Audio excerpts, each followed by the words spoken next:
In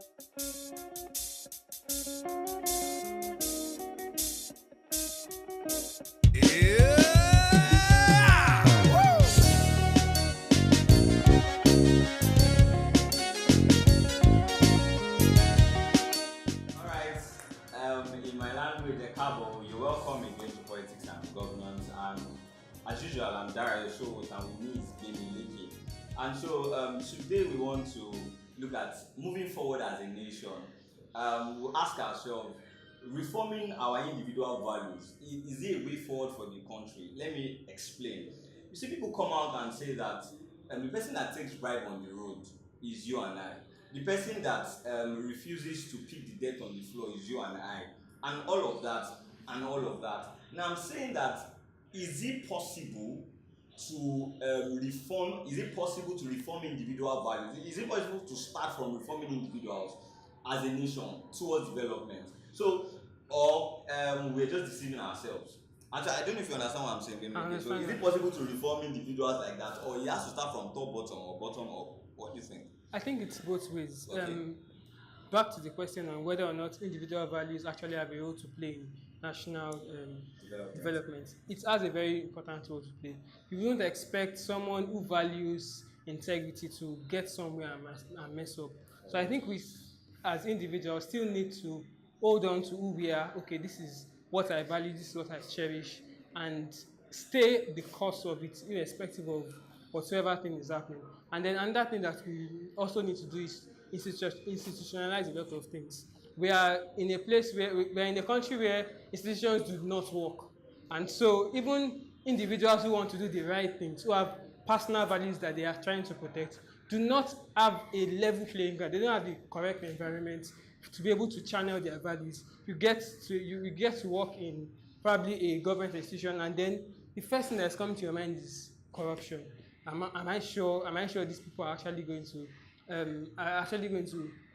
do the right thing and all of that? Do I have people on my table or in my team that are credible enough to work with? Sorry to cut you. So it looks like corruption has transcended from individuals to a system, to a structure, to an idea, so that you've not even gotten to the office. You're already smelling, as in the office is made up of corruption. Of course, we all experience these things every day. You go somewhere, everybody's on the queue, and then the government official comes and says, okay, I'm supposed to be all sorts of things. It's not government privilege, like it's the government official. If you are a government official that was elected, okay, I can give you that privilege because you got my vote. Okay. And then probably because you are performing. But if you are not performing, what? Then you send him back. What? Because some of these things are not things that they are not rocket science. Development is not rocket science. Fighting corruption is not rocket science. These are the things that we want to do, and then we just get them done. So I feel that as individuals, we have a very important role to play. But the institution should be able to create a level playing ground. It is impossible for a good person to be among bad people. He would either leave or something. Okay. That theory of one person among several good people. Yes, he can choose to stand right for himself, but he cannot stand right for the institution. All right.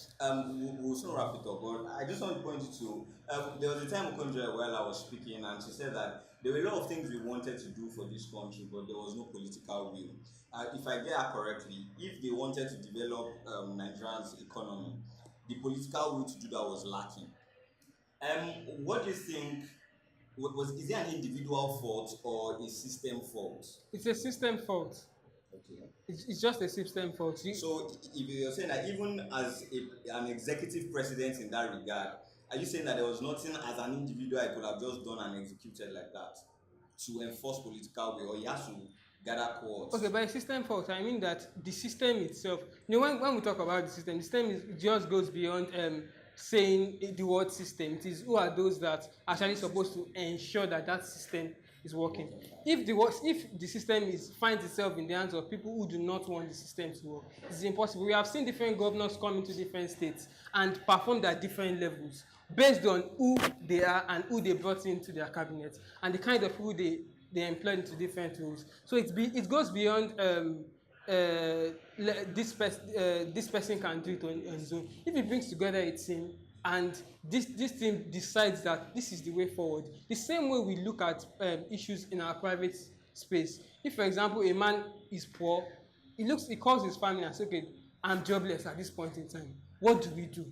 He calls his wife. So it goes beyond this person wants to do it. We should be able to bring people together and then find a way around things. All right. I've really learned a lot again today. You discover that one thing I've learned is the fact that the problem of Nigeria is not just individual; it's both ways.